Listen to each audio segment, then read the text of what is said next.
I don't know whether to look at the camera or not. I know it irks some people. I never know what to do for that either. I feel like I'm Exactly. always, like, staring off into space for people, but it would be weirder if I was just talking like this the whole Right. time. It does freak me out a little bit, to be honest. Should I be looking into the camera for the intro or not? I'll let the audience decide. Welcome back to Eater's Digest. With me, as always, is Willow North. Willow, we are recording this during St. Patrick's Day and also the day after Derek's birthday. Happy birthday, Derek! I imagine he'll put something up in the white space here. In the shoot, I ruined it, Derek. I'm sorry. Derek, tell us all about how your birthday went in 2 seconds or less. Thank you very much. All right, what's in the news this week, Willow? By selectively crossing grapefruits with mandarin oranges, scientists have discovered a gene mutation that may offer us the possibility of a drug-safe grapefruit. Furanocoumarin compounds in grapefruit can interact with a long list of medications, and through gene editing, a new variety of grapefruit free of these compounds is now being cultivated, though we are several years away from knowing the results for certain, as the plants have not yet reached fruiting age. How many times did you practice saying Furanocoumarin into a mirror before this week's episode? A lot of times, and I still am not sure that I got it right, to be honest, This so is how sorry, you guys. pronounce this word. Did you have to watch any of those videos that did take 15 minutes to tell you how to say it? Yeah, I watched several different videos of scientists talking about this, but they all were from like different countries, so it all sounded a little bit differently. I'm a podcaster, not a scientist, guys. Right. This is why So we need to keep hydroxide on retainer to pop in and just say Furanocoumarin. there we go. I was worried when you were starting to read the beginning of the story that you were about to say that they were breeding the bitterness out of grapefruits, because I know the headline is Grapefruit 2.0. I'm glad to hear that it's more applicable and more less offensive. It would be a shame if they took the bitterness out of grapefruits. That's kind of the only thing that they've got going for them. But it is such a relatively unpopular fruit. Can you think of a less popular like mainstream fruit that's in the grocery store? So I do feel like it's extra honorable to have such a dedicated team putting so much effort into the cause of making grapefruit more accessible for the Venn diagram of people that are on medications and also love consuming grapefruit. Yeah, I think that Venn diagram is gotta be pretty small. I do fall into that Venn diagram. I love grapefruit juice. I also love my antidepressants. However, they don't work very well together. So I admittedly would kind of selfishly wanted to talk about this because I was really excited and thought it was fascinating. Uh, Turns out the way that this all works is kind of like grapefruits are the only citrus fruit that has like a high enough concentration of these for it to really affect anybody. And I guess historically, these other varieties of citrus fruits, because, there's only like a few true citrus fruits and the rest are like crossed varieties over time, uh, and sort of selectively breeding for other positive traits in different citrus fruits. Scientists believe that in doing that, they have bred this compound out of the other citrus fruits that exist. So if we can manage to do with this with grapefruits, we've kind of like reached peak citrus. We've got everything perfectly consumable. Somebody just told me, and I don't know if it's true, I haven't fact checked it, that the nasty flavor that people hate so much in Brussels sprouts was only bred out in the 90s. So I think it's easy to forget that a lot of these developments happen all the time. But I do remember when I made a video or two about, or at least containing the words activated charcoal, like in smoothies and things like that. I have to call it out as something that can absorb medications. So I don't know how common it is because you would think that if who puts activated charcoal? Like a lot of bartenders. I think Burger King did it once with like a black colored Whopper, or maybe they used something else. But like I remember there was a time where you were seeing that on menus, or at least as an ingredient for a while, and I never saw it called out in the menu. Sort of like when you see raw seafood and there's a little asterisk that's like this might make you sick. I never saw anything about charcoal, activated charcoal, grapefruit. This might interact with your medication. So I think it's just like it's kind of on you as a medication taker to read the pamphlets that come with the drug. Does it usually say that in there? Yeah, if nobody gets anything else out of this story, I hope it is that, you should read that little pamphlet that comes with your medication, because this is certainly not something that my doctor told me. Maybe because grapefruit is not a super popular fruit, at least anymore. Yeah, I think the only regular medication I'm on right now is the antihistamine that I have to take every day because there is a big blooming citrus tree right outside of my window. And I opened the window on the first nice day, and now my entire office is covered in citrus pollen. I guess since it doesn't affect me in that way, I think the only way that I expect it to is that this is gonna be one of those old people Facebook memes in, like, 20 years, where it's one of those cryptic images where it's like, "Only grown folks know what's wrong with this picture," and it's a picture of a grapefruit next to a prescription bottle. I remember seeing those all the time where it's just like, "Only old folks know what this is," and it's like some 1920s glue that they used to use in schools, and that's the only way that I expect this, affecting me so far, but, it is very exciting as a development. I think there's gonna be a lot of people who are really excited about this. It makes me think of that meme where, the woman is, like, walking her grandmother down the sidewalk in the walker, and the grandma will say something like, "Back in my day, MTV showed music videos," and I definitely think it's going to be like that with this. I think grapefruits, mature or grapefruit trees mature relatively quickly. I wanna say 7 to 10 years or something like that. So we're not too far out from figuring this out. Um, I will definitely be, keeping an eye out. I don't know if only baby havers are familiar with this, but there's like a meme about old people always insisting that the baby always have socks on or else it'll get sick. And if you see, if an old person sees a baby out without their socks on, they'll like freak out. This is going to be us, where it's just like, well, not us because we're so informed and all the eaters and digesters are as well. But, there's going to be a whole generation of people like, don't eat that grapefruit because you're taking medicine. Speaking of memes, if any single person comments, "We got Grapefruit 2 before GTA 6, I'm reporting them to the cyber police. Banned forever." PepsiCo has reached a deal with popular Better For You soda brand Poppi to acquire the brand for nearly $2 billion, a move demonstrating that functional beverages are here to stay. This deal comes at an opportune time for both companies, with Poppi weathering recent controversies and Pepsi having scrapped plans to launch its own prebiotic soda in response to Coca Cola's Simply Pop. What an exit strategy. Can you think of a better time to sell your recently controversial, uh, oversaturated market prebiotic soda to a gigantic conglomerate that can run it into the ground for you? Yeah, I think that it it almost feels planned the way that this all happened out. It really could not have gone better. I remember when all of this vending machine drama was like first starting to go down, the woman who owns Poppy like put out these videos on Instagram, kind of a typical like social media apology video, just sat down talking to the camera. And a lot of people felt like it was really cringe and awkward and not a good way of handling it. And given, like you said, that the market is so oversaturated and they just had this big controversy and they've had this ongoing lawsuit for like the last year or so, I if I was in her situation, I would probably be looking for a way out too. And to be able to just hand it all off to a big company like Pepsi who has the funds and the means of like handling all of this controversy and advertising, I think it just makes sense. I guess I don't know enough about business to make this anything other than speculation. So just to be clear, this is all entirely speculation, but I imagine this deal was in the works for a while. And, people who make tech companies or like apps,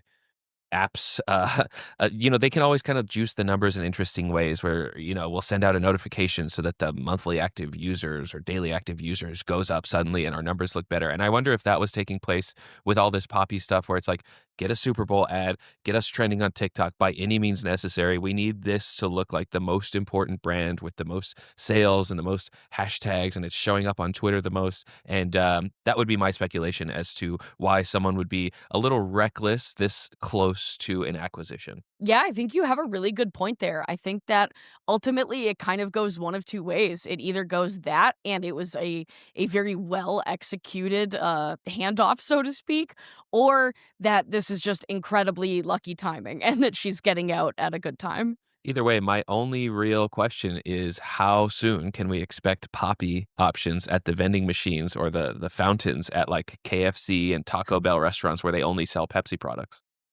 I feel like that might get people into a tough space considering the how do I put this? The gastrointestinal effect that Taco Bell is known to have on people. You throw in an XL sized fiber soda into the mix, you might be having a bit of a tough day. I That's a will good point. say that I feel like it's a missed opportunity to not call this product Popsy now that it's owned by Pepsi. Their failed prebiotic soda concept was going to be called Soul Boost, which I think sounds terrible and makes no sense given that every single other beverage in the space is pop something. Yeah, I would expect Soul Boost to be like a kombucha or a more functional beverage. Um, there's still room for them to make a Pepsi flavored poppy since they have their own proprietary flavor that they're able to inject into the new soda. I guess you're right in that we should not expect it at Taco Bell locations, but there might also be some difficulties with the idea that I don't imagine it's just like a syrup that you can shoot into a stream of seltzer. I didn't mean for so much sibilance in that sentence, but here we are, and it just keeps getting worse. uh, maybe we won't see it in the fountains. I'm just hoping for something other than like brisk as the healthy option. There's like soda, the zero sugar sodas, and then like some disgusting Lipton or brisk or like horrible tea. And I would love to have Poppy as like a third option instead. Maybe we'll get a Baja Blast flavored poppy. Wow, We can now we're only hope. talking. I did see one TikTok of somebody saying like, "Girl, stop worrying so much about protein and start paying attention to your fiber because it's colon cancer that's killing our generation." And although that is true, I do think people should pay attention to fiber. I still think protein is going to be like top of mind for everybody for the next several years. But it's interesting to see like this could be, we're talking about how great the timing was for the person who's selling the Poppy brand to Pepsi, but this could retroactively or retrospectively become like perfect timing for an acquisition if it turns out that like fiber becomes the new protein and everybody starts looking for ways to increase fiber and even 3 grams in a soda might be enough to compel users or buyers to buy this product. I think you have an interesting point there, especially given sort of your prediction about high protein snacks. I got to admit, though, I have a feeling that while I do agree with what these people are saying about like the importance of fiber and how young people are dying of colon cancer and not, protein deficiency, but I think that fiber ultimately outside of this like prebiotic soda space, I don't think it will see the same sort of like hype and inclusion in everything simply because of the bathroom associations of it. I think that it's a lot easier to talk about protein and creating high protein recipes and stuff because it has that immediate connotation of health and fitness and muscle. And if you're talking about fiber at length, people are starting to think about going to the bathroom, and maybe that's less appetizing. Sure. And culturally, it's like protein is something that big, strong guys talk about, and fiber is something that little, frail old ladies talk about. But you, Exactly. you can always tell my analysis of a story is coming to a close when I start pivoting to talking about the cultural implications above anything else. So that's all I've got to say about that. We'll be right back with more stories after this. Promotional consideration for Eater's Digest is furnished by Barkley. Barkley ceramic mugs, cups, and dinnerware is all made by hand in Tempe, Arizona. Visit dinnerwithbarkley.com to shop handmade pottery or look at Barkley's flagship apron. It's got long, durable straps, a split leg to be used in the kitchen or in the pottery studio, and the 5 different colors make it so you can match them to your favorite outfits. The site to peep is dinnerwithbarkley.com.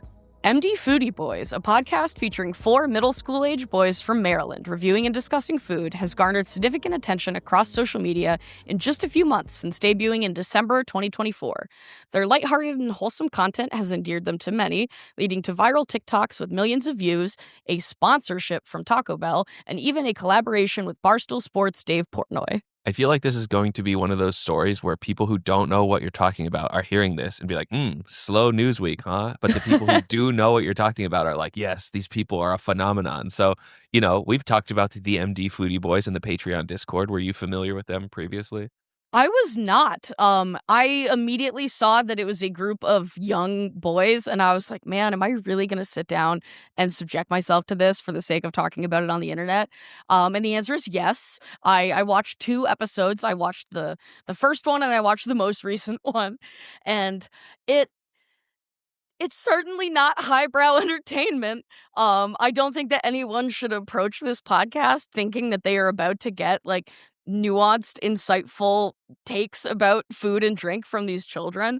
It is amusing though to listen to these kids talk about food when they'll be discussing the taste and how salty etc something is, but then someone will just be like, I don't eat vegetables. Right. That's the main thing is like they have such a short lived life experience so far that a lot of them have like nothing to draw from, where they'll be like, I never tried carrots. And it's just like, well, that's the end of that. And you're talking about like, well, it's certainly not highbrow entertainment, but the debate comes in, like, I think it calls into question, like, is it entertainment to begin with? And at least from my perspective, it seems as though a lot of the people who are enjoying it somewhat ironically, where it's like, oh, look at this dumb thing, but I actually do kind of think it is cool. And I think in the greater meta analysis of like content right now, there is something important going on where liking something ironically gives the cynics a way to consume content just like everybody else does. And there was Hakatua was a pretty big cultural moment, I hate to say, because it was this thing that became it was sort of like the Minions, where it was just like, who likes this? And the people who do like it too much are a little too weird, but never mind, I like it, but in an ironic way. And, the Hakatua girl pivoted to a podcast called Talktua, and then that pivoted into a third podcast called Talking Talktua from other people. And you see this with like the Costco guys as well, where it's like, oh, whoa, what is this like freaky thing going on? Actually, never mind, I like it. It's cool. Boom, boom. And like, it comes I was thinking of what to do for my April Fool's Day video, and I was going to do a reaction to the MD Foodie Boys as an April Fool's Day video, like a really long, listening to the guy being like, "Oh, I've never tried carrots," and being like, "Oh, that's really interesting because I have tried carrots and they're actually pretty good." And within minutes, I find out that it already exists. The Talking Talk to a guys have already done an MD Foodie Boys reaction video, and it's just like so recursive in its ironic nature that I'm not saying this to be like cynical in my own right or like better than any of this, but it is fascinating to see like there is now a niche for people who don't feel represented by or don't feel comfortable with engaging with contemporary online media, but the ironic enjoyment of that online media or certain types of media allows them to participate in it, and that's really interesting to me. I don't think the ironic enjoyment is really anything new, though. I mean, people have been like hate watching for decades. I mean, like, as long as reality television has been around, people have been consuming content ironically and things like that. Um, I got to admit though that the worst part of this for me personally was finding out that in addition to the Talk to a podcast, there is a Talk to a companion podcast. Personally, I think that that is the biggest tragedy here.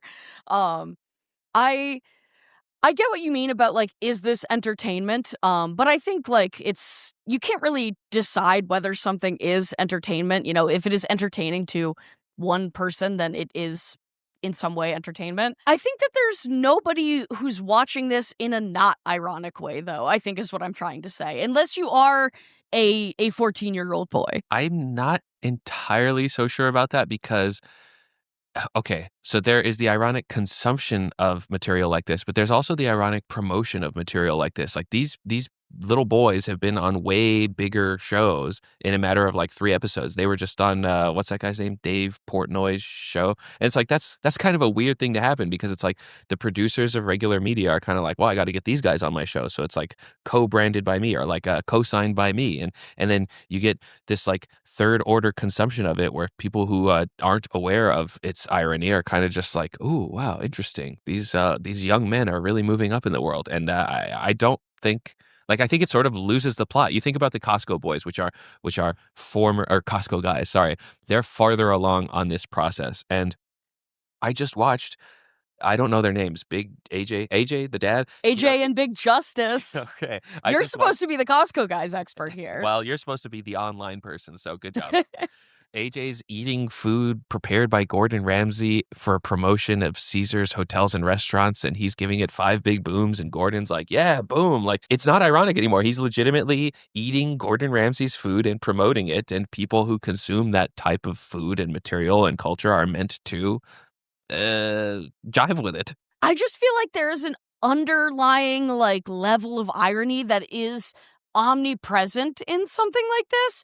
Maybe I have like too much faith in people that like I can't possibly fathom that there are people watching this going like, "Oh, very interesting. You've never tried lettuce." Or like, there's an episode where they're trying like Taco Bell and the kid is eating the taco and he's like, This meat has a really interesting taco flavor to it."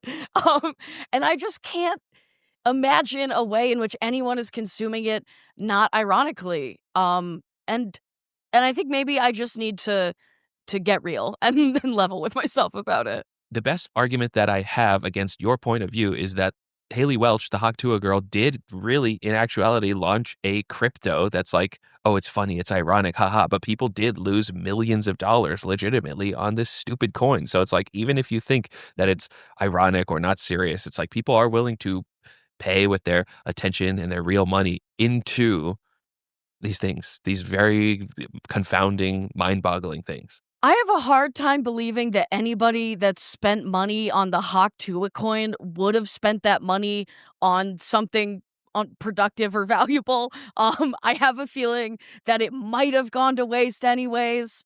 Just a guess. Um, I don't know. We've devolved into so much Hawk Tuah talk this podcast. I I don't know. The internet is a weird place. I want out. Okay, well, we'll be accepting co-host positions shortly. No, no, no, no, no. Um, these are the conversations that make me feel incredibly detached, but also like really um, privileged and zen in that I think you have this blocking nature where it's like, it can't be, the world cannot be this bizarre. And I'm just like, and it is, and I'm not part of it. And isn't that great? So thank you for that. Yeah, I think I need to maybe just get on your zen level. hmm I'm so glad that we're experiencing some psychosis from you for a change instead of all from me. Well, let's see if I can send you into psychosis with some of the new products that I have for you this week. So I have for you Lifeway Sakura Cherry Blossom Kefir, Pringles and Miller Lite chips in beer can chicken and grilled beer brat, and Maisley corn milk. At this point, reporting on alternative milks feels like seeing an ad for a brand new Froyo spot or axe throwing bar in your local newspaper. It's like, it's so passe and it's so not of the moment anymore. Don't you agree? Yeah, I mean, I feel like dairy milk is really in the spotlight right now. So I'm kind of surprised to see something like this coming on the scene right now. It actually has existed for a couple years in South Africa. It has just come to the United States in early 2025. And they're actually making other products too. They're even making an infant formula, which I thought was interesting. Mm. A corn-based infant formula. Yeah, it just feels really poorly timed. Or maybe I'm just too culture war pilled because I imagine the next like truly hot new thing will be something like Kill Milk and it has blood in it. But it's interesting too because the Maisley advertising touts it as seed oil free. That's kind of an interesting choice. It does look like it foams nicely, but it cannot change the color of coffee, and that's usually a big test for me. I feel like the color of one's coffee, especially iced coffee, matters a lot. And if you're the type of girly who's like shaking their cup and hoping for a very specific color, and it's not that, I don't think this is going to be a really great way to sell it. Yeah, I think that if this had come on the market a few years ago when it was being developed in South Africa, it might have been more successful because I feel like we really were experiencing that big plant-based milk boom like 3 to 5 years ago. Right now, though, I don't know that I see it being a big hit. I think corn flavors in unexpected places are not something that the like American palate is used to. You know, I've had lots of like Japanese like sweet corn snacks. I see people putting like corn on pizza and other places, but it's not something that we see super commonly here. I think it will be a hard sell for corn in your coffee. I'm told that the coconut flavor comes through just as equally as the corn flavor does. It's kind of a mix of milks, but Silk produced Next Milk now several years ago, and they discontinued that. And I think that was the best we ever got. That's the closest we ever came, and that's the new high water mark. And if you can't create a blend of alternative milks that performs as well as Next Milk, which failed ultimately, there's just no point in paying attention to it. But the other product, Miller Lite, is now officially in my good graces. I think their bar fume was a hit, and their Pringles flavor is more creative than it needed to be. They could have just made it beer flavor or something like that, yeast flavor, and they made it beer can chicken and beer brats. And I think that's really interesting, the way that they associate their brand, not just with the thing that they're doing in that moment. Another good example of that is beer coal. They make a charcoal that's infused with presumably like the byproducts of beer, with Kingsford. Kingsford is the brand that makes beer coal. And I think that Miller Lite is doing a really good job at penetrating into the psyche and like building a brand in the mindset of somebody who is likely to purchase a lot of Miller Lite in their lifetime. And if they're able to conjure up images of their brand and their logo whenever it comes to like sparking up a grill, having some snacks, and maybe even spraying some perfume on or cologne, I think they're doing a really great job. And I this is something that I don't hate. I am right there with you. I think that they are kind of killing it in the branding area right now. Um, I, as a vegetarian, love any opportunity to eat a little like meat flavored snack that doesn't actually have meat in it. So I'm all about these flavors, if we're just talking about the product specifically. But I do see Miller Lite doing all sorts of other weird product stuff. If you go on their website, they have like a little life vest koozie for your beer. They have like a really nice looking plush robe and slippers set. They have pickleball gear, claw clips for your hair, like 4 different kinds of Miller Lite shoes available. I really think that they are kind of killing it with that branding, and if they can keep that up, I think that that is almost more powerful than a product itself sometimes, especially when the product is something like Miller Lite that's kind of like a basic, like, bottom tier sort of beer. I mean, no shade, I like Miller Lite. It's kind of like one of my go-to dive bar sort of beers if there's nothing good that I would really like. Um, but I think that they're doing a great job. I have not seen any other beer brand go quite this hard with merchandise. Yeah, I think there's a lot of brands that stand for something. Like if I think Voodoo Ranger is like, oh, I'm a cool outsider, like I'm off the beaten path. And you think Coca-Cola is like, if you collect a lot of Coca-Cola stuff, you just really like the soda. Miller Lite is in the only position to represent beer. Like if you're a guy who likes beer, Miller Lite is the only brand that can position itself as like a stand-in for just the word beer, because nobody's going to be making like koozies and slippers and Pringles that just say beer on them. So Miller Lite is kind of like the stand-in for that. It might have been Bud Light. That's not going to happen for the next several years. And the only people who are on that echelon of sales is Modelo, and Modelo has their own thing going on. So I think Miller Lite is really positioning itself as like the de facto brand for beer. I like beer, and so I like Miller Lite, and that's why I'm wearing this polo with the Miller Lite logo on it, and my man cave has Miller Lite signs all over it. You took the words right out of my mouth, as far as, like, the Bud Light thing goes. I feel like Budweiser and Bud Light were sort of the de facto beer stand-in for a long time, and now because, people feel one way or the other about Budweiser now, we're seeing less of that, and Miller Lite seems to have, taken the place of that. I've even seen, like, Miller Lite t-shirts popping up at, like, Target and Forever 21 and places like that. Yeah, congratulations, Miller Lite. You are now in the echelon of Poppy, selling t-shirts at Target. Good job. This is the mark of a good brand. Eater's Digest is published every Friday on YouTube, Spotify, and other podcast platforms. You can also get a text-based version delivered to your email every Friday at patreon.com/shack.